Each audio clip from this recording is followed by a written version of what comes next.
Halo, assalamualaikum warahmatullahi wabarakatuh. Welcome again to online English class. Selamat datang kembali di kelas bahasa Inggris online. With me, Bu Suryani, masih bersama saya Bu Suryani. And then for this meeting, dan untuk kesempatan kali ini, pertemuan kali ini, we will discuss about simple present tense. Kita akan membicarakan atau mendiskusikan tentang simple present tense. So we will discuss about the grammar ya. Kita akan bicara tentang grammar ya kali ini ya. Oke. Maybe you are still remember, kamu masih ingat about simple present tense, tentang simple present at the junior high school di SMP dulu. Kalau masih lupa, kita bahas kembali ya di sini. Oke. For this meeting, we will discuss about simple present tense and the learning objective of it are first, understanding what is the simple present tense, and the second, understanding when they use simple present tense, and the third, can make the sentence of simple present tense correctly. Oke, jadi dari pertemuan simple present tense kali ini tujuan pembelajarannya adalah yang pertama memahami apa itu kalimat simple present tense, yang kedua memahami kapan harus menggunakan simple present tense, dan yang ketiga bisa membuat kalimat simple present tense dengan benar. Oke. Ini dia explanation of simple present tense, penjelasan tentang kalimat simple present tense. Di sini Ibu berikan satu buah rumus tentang simple present tense, yaitu mulai dari kalimat positif, negatif, dan interrogatif. Apa itu kalimat positif, kalimat negatif, dan kalimat interrogatif? Oke. Di sini nanti kalian akan mempelajari apa sih kalimat simple present tense dan bagaimana cara membuat kalimat simple present tense dalam bentuk positif, negatif, ataupun interrogatif. Oke, jadi silakan untuk melihat penjelasan kali ini. Guys, good morning, good afternoon, good evening, wherever you are, whenever. So, welcome back again to our channel Kampung Inggris LC. This is T2 with me, Mr. Diaz. So today I'm going to teach you about simple present. Actually, it's not going to talk about simple present, but the using of simple present in your speaking. Alright? So here it is about simple present. I have written some of the explanations here. So the first is about simple present. What is simple present? I will explain in Indonesia. Simple present adalah tesis pertama yang akan kalian pelajari dalam grammar. Oke. Nah, jadi dalam simple present itu kita harus pahami dulu apa sih makna dari simple present. Dari katanya aja simple, sederhana ya, simple. Sedangkan present itu adalah waktunya, yaitu adalah waktu sekarang. Nah, artinya bisa kita buat seperti ini. Simple present adalah kalimat sederhana yang kita ucapkan ataupun kita katakan di waktu sekarang, pada saat kondisi sekarang, hari ini, tahun ini, bulan ini, yang penting ini. Oke, bisa malam ini, siang ini, dan pokoknya ini semuanya gitu ya. Oke, so that is simple present. Nah, but function, di sini sudah saya tulis fungsi dari simple present itu apa. Pertama adalah sebagai general truth. What is general truth? In English, general truth is like it's the fact. Okay, it's the fact of something, atau fakta dari sesuatu, atau kalian menyatakan suatu fakta. Fakta atau general truth bisa diartikan adalah fakta umum yang bisa kita dapati di kehidupan kita. For example, matahari terbit dari timur ke barat, itu adalah fakta. Nggak mungkin dari barat ke timur. Kalau barat ke timur kiamat ya. Oke, the next is contohnya general truth seperti 1 tahun ada berapa bulan? Ada 12 bulan. Atau bisa kita bilang seperti ini, misalkan wanita melahirkan. Oke, nggak mungkin pria melahirkan ya kan? Jadi itu adalah fakta. Nah, itu bisa kita gunakan simple present untuk fakta-fakta seperti itu. General truth. And the next, the function is for habitual action. What is habitual action? Habitual diartikan adalah kebiasaan. Oke, jadi kebiasaan yang kita lakukan. Nah, simple present itu bisa kita gunakan untuk menyatakan sebuah kebiasaan yang kita lakukan sehari-hari. Contohnya, makan, minum, BAB, BAK, dan berbagai macam keseharian kita. Intinya menyatakan sebuah keseharian atau kegiatan yang kita lakukan secara terus-menerus setiap harinya. Oke. Nah, terus untuk bentuknya, formnya atau formulanya, rumusnya, ada 3 macam rumus. Oke, the first, kita harus paham dulu bentuk dari rumusnya ya, baru kita masuk ke practicingnya, latihannya. The first, ada kalimat positif. Oke, kalimat positif pertama ada subject. Ingat, subjek teman-teman harus tahu dulu semua subjek dalam bahasa Inggris. Saya, I, kamu, you, kita, we, mereka, they, dia perempuan, she, dia laki-laki, he, dan ada lagi dia tapi bukan orang atau benda ya, khusus benda, maka kita ucapkan it. Oke, it. So, I, you, we, they, she, he, it. Remember it, harus kalian ingat ya, subjek, pelaku ya kalau dalam bahasa Indonesia. Nah, jadi setelah subjek kita masukkan verb one. Nah, jadi dalam bahasa Inggris itu ada berbagai macam verb. Tapi kali ini kita akan menggunakan yang namanya verb atau kata kerja bentuk pertama, yaitu verb one. Nah, tapi dalam positif, kalimat positif ini, verb itu kita tambahkan ses khusus untuk subjek she, he, it ataupun hal lain selain dari subjek I, you, we, they. Bisa berupa noun, benda, ataupun nama, dan yang lain yang bersifat tunggal. Nah, jadi itulah penggunaan SES. Tapi nanti akan saya jelaskan lebih lanjut ya. Setelah itu masukkan objek. Oke. Nah, sekarang kita gunakan. Kita gunakan ke speaking kita. Ingat, jangan lupa subjek, perempuan, SES kalau subjeknya she, it, dan tambahkan objek. Objeknya bisa berupa apa aja. Di sini sudah saya kasih contoh satu kalimat, yaitu you play gadget. You subject, play verb, and gadget is the object. Oke, jadi you play gadget. Kamu bermain gadget. Nah, bagaimana kalau subjeknya saya ganti sama she, he, ataupun it? Sekarang pakai she misalkan. Maka play akan kita tambahkan kata s. Oke, maka menjadi she plays gadget. Oke, jadi gunakanlah di speaking kalian. Jangan sampai ketukar ya. IUWD nggak pakai S atau IS, sedangkan she, he, it pakai S ataupun IS nantinya. Oke, itu untuk kalimat positif. Nah, jadi gunakan ini di speaking kalian setiap hari. Jadi kalau kalian sudah ngapalin banyak vocab, jangan lupa digunakan. Pertama verb. Oke, kata kerja, gunakan setiap hari. For example, saya makan nasi. I eat rice. Mereka pergi ke sekolah. They go to school. Nah, jadi gunakan seperti itu. Simple banget karena dia kalimat simple, sederhana. Setelah subjek langsung ke kata kerjanya apa, aktivitasnya apa. Next, lanjut ke kalimat negatif.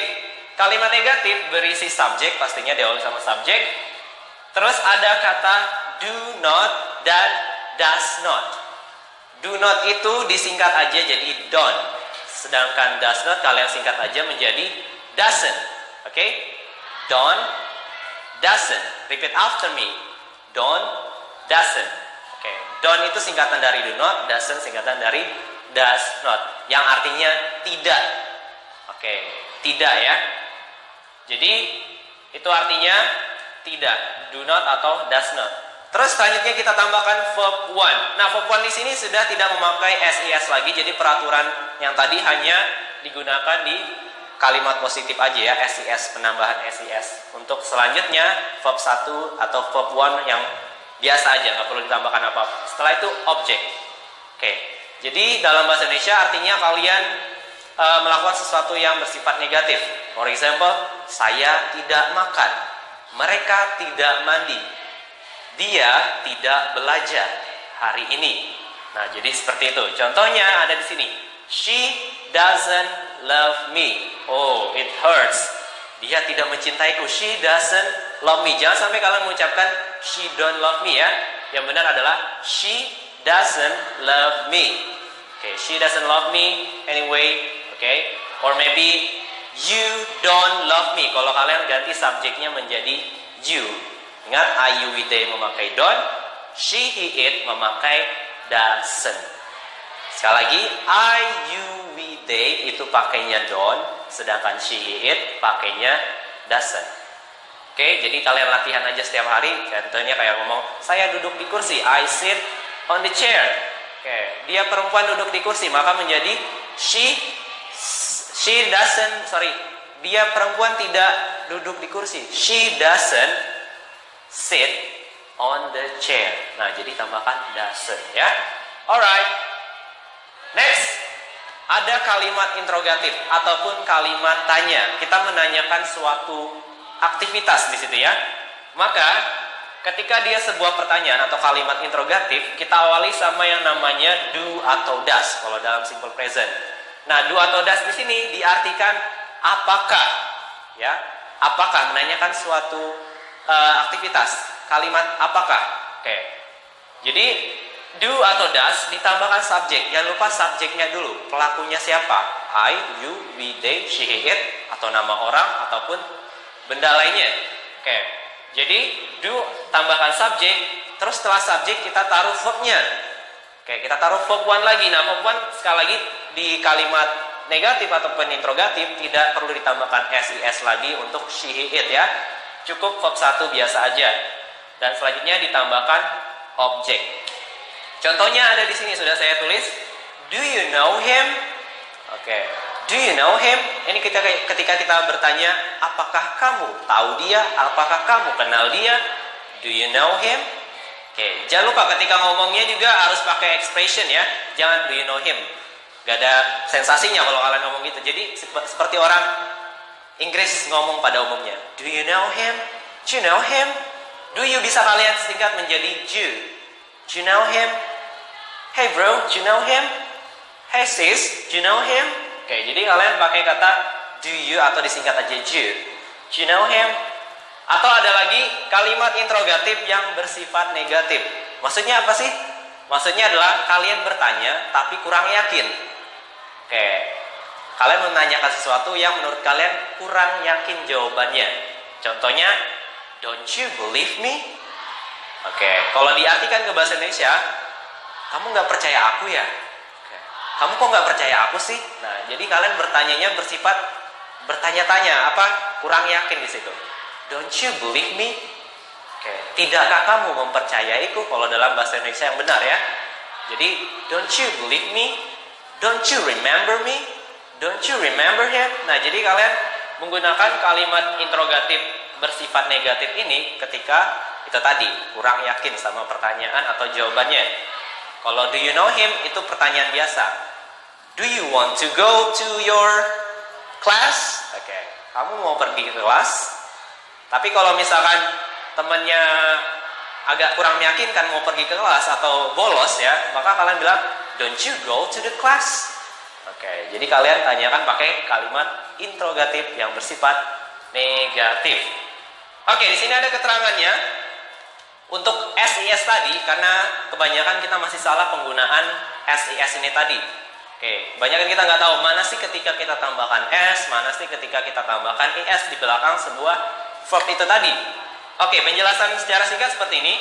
SIS itu hanya digunakan untuk subjek she, he, it, ataupun benda.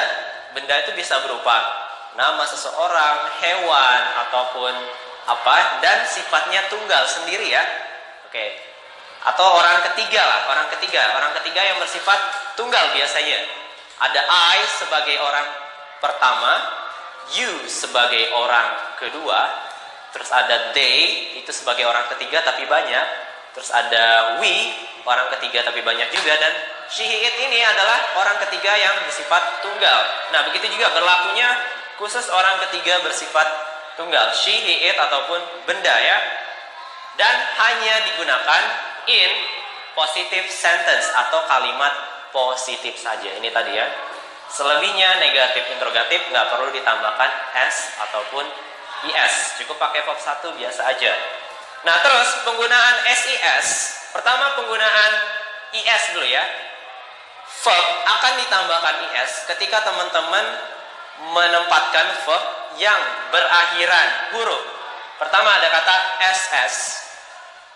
SH, CH, X, dan O. Oke, maka setelah huruf yang ada di sini atau akhiran huruf SS, SH, CH, X, dan O ini kalian tambahkan sama IS. Contohnya, ada kata kerja berakhiran SS. Ada yang tahu kata kerja berakhiran SS? Oke, saya kasih contoh. Contohnya, cium. Oke, cium apa bahasa Inggrisnya? Kiss. Dia berakhiran 2S, ya kan? Kiss. Maka, kalau kalian menggunakan subjek she, he, it, yang aktivitasnya mencium, maka kiss itu kalian tambahkan IS di belakangnya. Jadinya, kisses. She kisses me. You kisses him. Oke, jadi tambahkan IS. Apalagi kata kerja yang berakhiran double S. Oke, apa-apa? Wash, bukan ya. Tapi ada satu contoh lagi, contohnya kayak miss, merindukan ya. MISS, merindukan. Maka kalian tambahkan IS di belakang menjadi Mrs. Oke, contohnya kita pakai subjek he. Ingat, jangan sekali-sekali menggunakan I, you, we, ataupun they. Hanya untuk she, he, it ya. She, he, it ataupun nama orang. Misalkan kita pakai nama orang nih. Mr. Diaz merindukan ibunya. Oke, maka bahasa Inggrisnya adalah Mr. Diaz misses his mother. Oke, gampang kan? Is it easy for you? Nah, makanya latihan ya. Kalau pengen lebih gampang lagi, lebih bisa lagi, kalian selalu latihan dalam speakingnya. Seperti itu. Oke, terus ada kata kerja berakhiran SH. Contohnya adalah mencuci. Oke, wash. Maka tambahkan washes. Contohnya dia perempuan mencuci baju. She washes clothes. Oke, atau ibu saya mencuci piring. Oke, my mother washes the dish. Oke, nah jadi kalian tambahkan IS untuk kata kerja yang berakhiran SH hurufnya. Ada lagi CH. CH, kata kerja berakhiran CH contohnya menonton. Ada yang tahu menonton? Watch. Oke, maka tambahkan IS menjadi watches. Misalkan dia laki-laki menonton film. He watches movie. He watches Harry Potter. Nah, jadi tambahkan IS. Ada lagi kata kerja yang berakhiran X ya. Contohnya apa? Ini agak sedikit sulit memang mencari kata kerja berakhiran X, tapi saya kasih contoh. Contohnya fix sama mix. Fix memperbaiki, mix mencampur ya. Maka tambahkan menjadi fixes ataupun mixes. Silahkan kalian rangkai kalimatnya sendiri. Contohnya kayak saya memperbaiki mobil. I fix car. Tapi kalau subjeknya she, maka menjadi she fixes car. Oke, dia perempuan memperbaiki jendela. She fixes the window. Nah, jadi tambahkan IS. Dan lagi ada yang berakhiran O ya. Contohnya adalah yang sering kita biasa pakai pergi. Go. Oke, ataupun ada juga do, melakukan. Tapi bukan do sebagai ini tadi ya, kata kerja yang ada di sini atau kata bantu kerja di sini, auxiliary, do atau does, tapi do yang diartikan melakukan atau mengerjakan. Maka ditambahkan IS, yaitu does ya. Jadi artinya saya mengerjakan PR, I do my homework. Tapi kalau dia perempuan, she does her homework. Jadi tambahkan IS, jadi does. Oke. Jadi ada go menjadi goes. Contohnya, pamanku pergi ke kebun. My uncle goes to garden. Nah, jadi tambahkan IS. Oke, selanjutnya ada verb khusus nih. Ada verb khusus yang berakhiran Y hurufnya. Oke, pertama ada kata kerja yang berakhiran Y di belakangnya. Tapi sebelum huruf Y itu berupa huruf konsonan atau huruf mati. Oke, jadi kalian akan merubah huruf Y itu menjadi huruf I dan ditambahkan IS. Contohnya, kita cari kata kerja yang berakhiran huruf Y, tapi sebelumnya huruf konsonan atau huruf mati. Contohnya misalkan terbang, bahasa Inggrisnya apa? Fly. Ada L sama Y ya, L and Y. Huruf mati dan huruf Y. Maka Y kita ganti sama I. Kalau dalam penulisan kita ganti I dan kita tambahkan IS. Tapi kalau dalam speaking cukup langsung bilang flies. Oke. She flies or the bird flies on the sky. Oke. Burung terbang di atas langit. A bird flies on the sky. Nah, jadi seperti itu. Oke, jadi ada kata kerja berakhiran huruf Y sebelumnya huruf konsonan. Satu contoh lagi, misalkan kita cari kata ini, mencoba. Try. T-R-Y. T-R-Y. Maka ada R dan Y di situ ya. Kita rubah Y menjadi I dan tambahkan S. Jadi tries. Contohnya, saya mencoba untuk mengetahui hal itu. Ini agak panjang kalimatnya, agak ribet. Bukan pakai saya, sorry. Jadi pakai kata kerja, pakai subjek, dia laki-laki. Dia laki-laki mencoba untuk mengetahui hal itu. Maka kita susun satu persatu. Dia laki-laki, he tries to know about it. Okay. He tries to know about it. Nah, jadi sebuah kalimat seperti itu. Satu lagi, the last. Ada kata kerja berakhiran huruf Y, tapi sebelumnya huruf vokal. Oke, contohnya kayak play, pray, apalagi ya cari sendiri ya, saya juga kurang banyak tahu. Jadi tambahkan S, langsung kalian tambahkan S di belakangnya. Contohnya kayak play tadi tambahkan S aja langsung, plays. Saya bermain bola, I play football. Tapi kalau subjeknya he misalkan, maka menjadi he plays football. Oke? Nah, jadi itulah penggunaan dari simple present dalam speaking. Jadi kalian gunakan aja, kalian latihan aja. Contohnya kayak kalimat, karena ini kalimat simple, jadi simple banget penggunaannya. Tapi kesalahan biasanya ada di penempatan SIS, penggunaan don't sama doesn't. Nah, itu makanya perlu latihan, teman-teman. Perlu latihan yang banyak.